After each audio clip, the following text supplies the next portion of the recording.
দুইজন ব্যক্তি ছাড়া কারো প্রতি ঈর্ষা করা জায়েজ নাই। এক, রজুলুন আতাহুল্লাহুল কোরআন, এমন একজন ব্যক্তি যাকে আল্লাহ পাক কোরআন দিয়েছেন, সুবহানাল্লাহ। ইয়াকুমু বিহি আনা আল-লাইল ওয়া আনা আন-নাহার, যে কোরআন কেন্দ্রিক, সে দিনের বেলা আমল করে, রাতে তাহাজ্জুদের নামাজ পড়ে।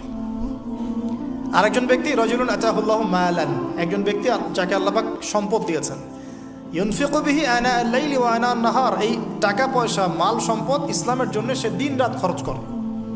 এই দুই ব্যক্তি ছাড়া অন্য কারোর প্রতি ঈর্ষা করা যায় না। আর এগুলো হাদিস তো অনেক শুনেছেন, প্রত্যেক হরফে 10 নেকি করে পাবেন। কোরআন আপনার পক্ষে সাক্ষী দিবে। সূরা বাকারা, যে ঘরে তেলাওয়াত করা হয় সূরা বাকারা, শয়তান সেই ঘর থেকে দূর দূর করে পালিয়ে যাবে। সূরা আলী ইমরানের শেষের 10 আয়াত মুখস্থ করবেন, সূরা বাকারার শেষের 3টা আয়াত মুখস্থ করবেন, সূরা হাশরের শেষের 3টা-4টা আয়াত মুখস্থ করবেন, সূরা কাহাফের প্রথম 10টা আয়াত মুখস্থ করবেন, সূরা কাহাফের শেষের 10টা আয়াত মুখস্থ করবেন। এরকম অনেকগুলো সূরা আছে, সূরা ফালাক, নাস, ইখলাস, সূরা ফালাক, নাস, ইখলাস, কাফিরুন ইত্যাদি। আমাদের তেলাওয়াত তো মাশাআল্লাহ করলে মানুষ বিরক্ত হচ্ছে, আমাদের তেলাওয়াত শুনে মানুষ বিরক্ত হচ্ছে।